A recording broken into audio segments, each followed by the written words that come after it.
မြန်မာနိုင်ငံကိုငွေကြေးဆိုင်ရာအရေးယူဆောင်ရွက်ရေးအဖွဲ့ FATF ရဲ့စောင့်ကြည့်မှုအောက်မှလွတ်မြောက်နိုင်ရေးအတွက်အကြံဖတ်မှုကိုငွေကြေးထောက်ပံ့မှုတွေတားဆီးတိုက်ဖျက်ဖို့လိုကြောင်းပြည်ထရေးဝန်ကြီးဒုတိယဗိုလ်ချုပ်ကြီးထွန်းထွန်းနောင်ကဒီဇင်ဘာ29ရက်မှာပြုလုပ်ခဲ့တဲ့အကြံဖတ်မှုတိုက်ဖျက်ရေးဘုတ်အဖွဲ့အစည်းအဝေးမှာပြောပါတယ်မိမိတို့အနေနဲ့ပြည်တွင်းဥပဒေတွေကုလသမဂ္ဂလုံခြုံရေးကောင်စီရဲ့ဆုံးဖြတ်ချက်အမှတ်1393နဲ့246နဲ့အပါအဝင်နိုင်ငံတကာပြဋ္ဌာန်းချက်တွေနဲ့အညီဆောင်ရွက်ကြရမယ်လို့ဆိုပါတယ်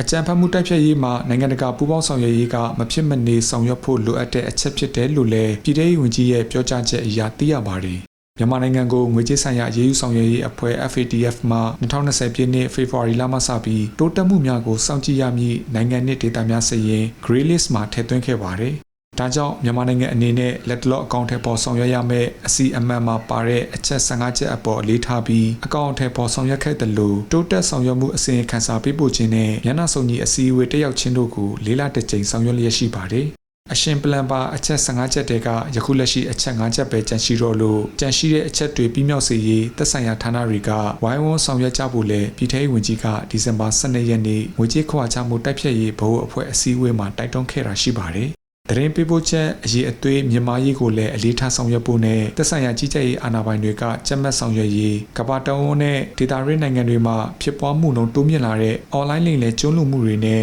ဆက်နွယ်တဲ့ငွေကြေးခွာချမှုတွေကိုလည်းထည့်သွင်းစဉ်းစားပြီးဆောင်ရွက်သွားဖို့လည်းပြောကြားထားကြောင်းပါခင်ဗျာ